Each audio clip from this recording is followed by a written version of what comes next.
नमस्कार दोस्तों, जय श्री श्याम। जैसा कि आपने थंबनेल देखा है, आज की वीडियो में हम बात करेंगे। मेरे सब्सक्राइबर हैं जिनका मुझे कमेंट आया है, सर म्यूचुअल फंड का जो इंटरेस्ट मिलता है उससे हम एसआईपी स्टार्ट कर सकते हैं या नहीं। तो देखो, सिंपल इस टॉपिक पे हम क्लियर बात करेंगे कि एक्चुअल में अगर ऐसा हो सकता है तो उसमें बेनिफिट्स है या नहीं, अगर नहीं हो सकता तो ऐसा एक्चुअल में क्यों नहीं हो सकता है। तो चलिए शुरू करते हैं आज की हमारी वीडियो को। तो दोस्तों, वीडियो शुरू हो उससे पहले मैं विकास स्वागत करता हूं आपका ग्रो बिजनेस फाइनेंस हब में। दोस्तों, आपने अभी तक चैनल को सब्सक्राइब नहीं करा हो तो चैनल को सब्सक्राइब कर लीजिए, क्योंकि म्यूचुअल फंड से रिलेटेड हर वीडियो आपको इस चैनल पे मिलते रहते हैं। तो चलिए शुरू करते हैं आज की हमारी वीडियो को। तो सिंपली दोस्तों, यहाँ पे सर का कहने का मतलब है कि मान लीजिए सर ने म्यूचुअल फंड में इन्वेस्टमेंट कर रखा है और वहां से सर को जो रिटर्न मिला है वो उसी से म्यूचुअल फंड के अंदर एसआईपी स्टार्ट करना चाहते हैं। तो सिंपली हम सपोज कर लीजिए, जैसे सर ने म्यूचुअल फंड के अंदर 10 लाख रुपए क्या करे थे, लमसम करे थे। हम मान लेते हैं फॉर एग्जांपल के लिए, ठीक है, 10 लाख रुपए क्या करे थे सर ने, लमसम करे थे।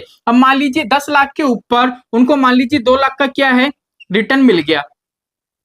ठीक है, तो बात ये आती है कि जो ये 2 लाख रुपए यहाँ पे मिले हैं हमको रिटर्न, अगर मैं चाहूं तो क्या इसकी एसआईपी कर सकता हूं या नहीं। देखो, पहली चीज तो ये है, अगर आप एसआईपी स्टार्ट करना चाहो तो वो आपकी मर्जी है, लेकिन यहाँ पे कोई इसका आपको बेनिफिट्स नहीं मिलने वाला।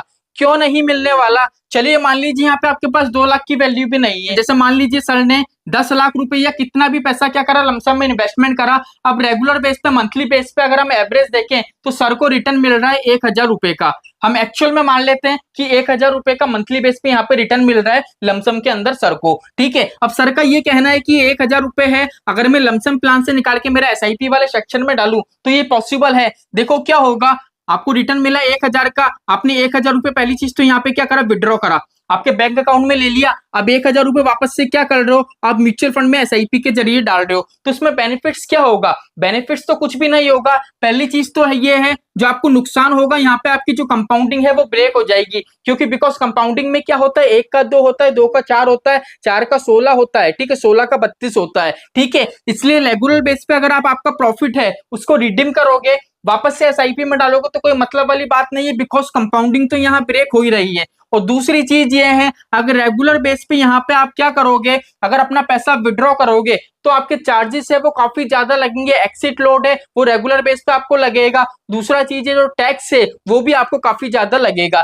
इसलिए अगर आप ये चाहते हो कि मेरा म्यूचुअल फंड से जो भी मुझे रिटर्न मिला है उस रिटर्न को निकाल के मेरी मैं एसआईपी स्टार्ट कर दूं, तो ये बहुत ही घटिया ऑप्शन है, ये आप फॉलो नहीं कर सकते हो। अगर आप इसके साथ जाओगे, इसको फॉलो करोगे, तो म्यूचुअल फंड से मान लीजिए आपको 15% का रिटर्न मिला है, ठीक है, लेकिन एक्चुअल में क्या होगा, जो आप चार्जेस पे कर दोगे ना वो 15% से ज्यादा कर दोगे। बिकॉज क्या होता है, अगर हम एक्सिट लोड की बात करें तो 1% लगता है अगर 1 साल के अंदर अंदर पैसा निकालते हैं। तो मंथली बेस पर अगर पैसा निकालोगे तो 1% के रूप में कितना चार्ज लग जाएगा, एंड टैक्स भी आपको लगता रहेगा। ठीक है, इसलिए क्या है, ये बहुत ही गलत ऑप्शन है, आप इसके साथ नहीं जा सकते हो। बेस्ट ऑप्शन यही है, आपने जो लमसम कर रखा है उसमें आपको जो भी रिटर्न मिल रहा है उस रिटर्न को आप बिल्कुल भी मत छेड़ो, कुछ भी मत करो। ठीक है, अगर मान लीजिए आपको मनी की रिक्वायरमेंट है तो सिंपली आप क्या कर सकते हो, एसडब्ल्यूपी प्लान ऑन कर सकते हो, जिससे क्या होगा, रेगुलर बेस में आपके मंथली जो भी खर्चा होगा उतना खर्चा आप म्यूचुअल फंड वाले सेक्शन से निकाल सकते हो। लेकिन आप ये सोचो कि म्यूचुअल फंड प्रॉफिट निकाल के मैं वापस से म्यूचुअल फंड में एसआईपी कर दूं, तो ये बेकार ऑप्शन है,